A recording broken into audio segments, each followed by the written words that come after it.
kayak pidato lah, kayak pengumuman wording lah, mungkin tanggapan orang-orang yang nyinyir soal itu seperti apa? Apalah, biarin aja. Mending saya fokus untuk ngebahagiain diri saya sendiri, ngebahagiain pasangan saya, dan kita sekarang lagi bahagia. Untuk hal itu kita kesampingan lah, biarin aja. Orang-orang yang nyinyir itu sebenarnya orang-orang yang nggak bahagia dalam hidupnya. Bang Billy bener nggak sih? Salah satunya berita tentang ramalan mungkin seperti apa, Bang? Ini nggak kelar nih. Tadi- Ramalan itu musyrik, udah. Iya. Satu itu musyrik. Apa yang dipercaya ramalan? Terus satu lagi, iman itu cuma 6. Percaya sama 6 hal. Iya. Mau saya sebutin satu persatu. Terus kenapa harus percaya sama ramalan gitu? Dan ditambah, toh ramalannya juga nggak jelas. Iya. Sebelum saya memutuskan saya melamar Dede, dia bilang saya settingan pacarannya. Sekarang ketika saya udah melamar, dia bilang akan ada orang ketiga lah, bla bla bla bla segala macam. Kemakan omongan sendiri dia. Lagian ya apa ya? Itu kalau dia mau ramal masa ganti-ganti beda-beda itu ramalan atau ramalan cuaca itu. Tapi Bang Bilar tadi sempat wawancara Bang Dery juga kan, ketika Bang Bilar sama Dede mendengar ramalan itu sempat down juga, sempat sedih juga, kok kita pengen bahagia tapi ada orang yang mendoakan itu gitu kan, sampai menangis katanya. Benar nggak Ya sih? mungkin wanita wajar sih ya lebih sensitif terhadap hal itu, apalagi memang beban Dede juga semakin banyak.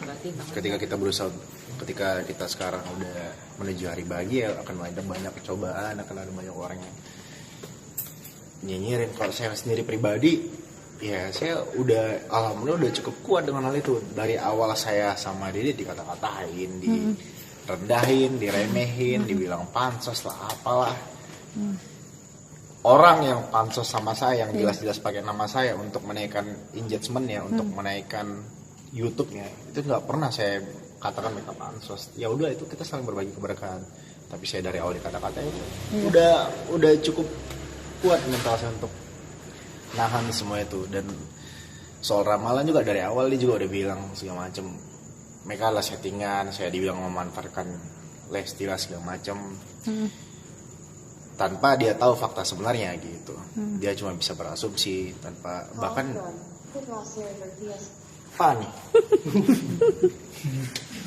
Iya. Bahkan dia nggak tahu sebelumnya, nggak kenal sama kita. Sebenarnya memang benar ya, terbukti bahwa tak kenal maka tak sayang ya. Iya. Jadi banyak orang yang kayak nggak kenal tapi sudah berani menjat, sudah berani mengatakan ini itulah. Terbukti ketika Denny Darko dulu bilang kita settingan segala macam, setelah ketemu sama saya, kenal sama saya, sekarang dia udah mulai dukung hubungan saya gitu. Iya benar. Ya mungkin karena dia belum mengenal saya lebih jauh aja sih. Abang Dan menurut saya dan menurut saya ya untuk saat ini sangat wajar banyak orang yang memanfaatkan nama Leslar. Iya.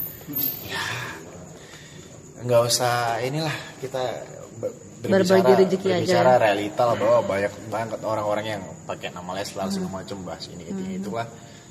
Engagementnya bagus kan, secara dia mendapatkan keuntungan dari situ. Entah itu berita baik, entah itu berita buruk, yang pasti beritanya rame gitu kan. Abang, Ya, kita sih nggak masalah soal itu, saya sih pribadi nggak masalah. oke. Balik lagi ke tanggal 13 ya Bang. Bang Dery bilang dirimu sama Dede benar-benar menyiapkan sendiri, semuanya sendiri. Dibilang benar-benar sendiri sih enggak. Kita juga ada bantuan beberapa orang, cuma memang kita banyak juga turun gunung istilahnya. Itulah that's why kenapa saya beberapa kali izin untuk nge-host di malam yang mana seharusnya saya full day, tapi saya kosongin dalam beberapa minggu belakangan untuk fokus ngurus wedding, untuk ngurus hal-hal yang mesti siapa-siapa. Jaraknya juga nggak jauh katanya Bang, dari lamaran menuju hari H. Itu rahasia. Berarti ini salah satu impianmu yang ingin memang benar-benar menikah muda. Iya, sebenarnya dari dulu saya memang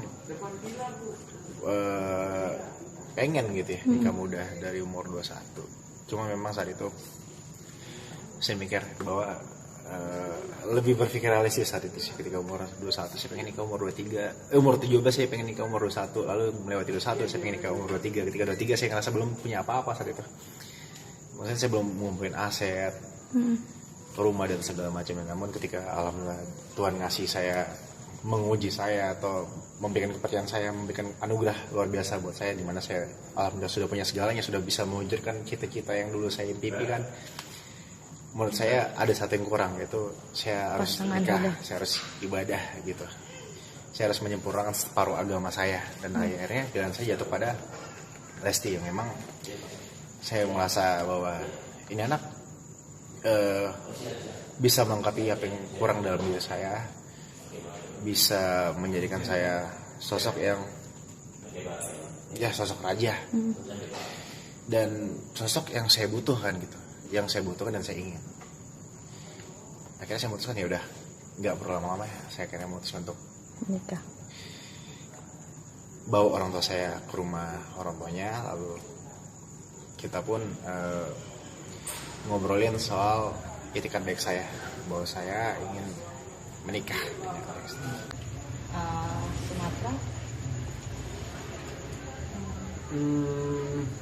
Untuk Ya, itu sana sih kapan? Tadi biar nanti aja kalian saksikan di tanggal 13 Juni. Oke, thank you. Udah. Yo, nanti nyesel. Bang, ini ada pemberitaan semakin sini kayak semakin banyak pemberitaan yang katanya anak ini menjadi mengungkap fakta bahwa dulunya tuh Lesti ayahnya tuh kerja sama Tamara Biselski. Nah itu mungkin seperti apa bang? Semakin kesini nih sepertinya kayak seolah-olah semakin dekat Dicari-cari gitu. kayak makin banyak pemberitaan yang kesana kemari gitu. Banyak berita tentang Sempat ngerasain insecure nggak bang? Mungkin Dede Lesti ya terutama. Tadi saya nggak ngerti beritanya apa. si ayah sempat menjadi pegawainya Tamara Biselski. Iya. Ya saya nggak tahu kebenarannya iya atau tidak. Dan kalaupun iya kenapa nggak? Bukan suatu masalah bagi saya gitu. Iya, yang penting halal. Tapi berarti memang nggak ada rasa-rasa insecure atau lain sebagainya gitu ya bang? Enggak. Ketika saya memutuskan untuk sama Dede, ya saya juga tahu background ini anak seperti apa, dan saya juga kasih tahu juga background saya seperti apa. Jadi kita terima masing-masing kekurangan kita, karena memang dalam konsep percintaan saya adalah kita harus mencintai kekurangan pasangan kita. Kalau kita cuma mencintai kelebihan pasangan kita, itu bakal singkat gitu, nggak bakal abadi. Nah, banyak yang mengalami cobaan gitu di menjelang hari H pernikahan. Lu sendiri mengalami itu enggak? cobaan informasi di dalam hubungan. Banyak lah. Yang namanya ketika kita menuju hari baik, niat baik, sesuatu yang baik ya, apalagi pernikahan gitu. Jelas-jelas dikatakan bahwa menikah adalah menyempurnakan separuh agama. Di saat itulah iblis, setan lagi gencar-gencar ya untuk menggoda kita, untuk merayu kita lah supaya kita mengurungkan niat kita. Tapi dan kalau kita mundur, kalau kita nyerah ya pasti setan pasti bakal senang banget gitu. Makanya setan-setan di sana berusaha untuk bikin kita tidak baik. Apalagi bikin gosip-gosip miring ya, begitulah setan-setan ngomong gitu. apalagi peramal ya. Iya. Saya nggak bilang peramal. Iya. Ntar saya salah, ntar judulnya saya bilang kata-katain peramal. Saya nggak ngatain kalian ya. Berarti Bang Mal, canda peramal.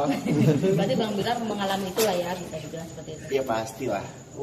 Berantem nggak sih, ribut-ribut gitu atau Ada juga bahkan ada, pastilah intrik-intrik itu pasti ada dalam satu hubungan. Dan biasanya yang mengalah siapa? Bang Bilar apa aja dia?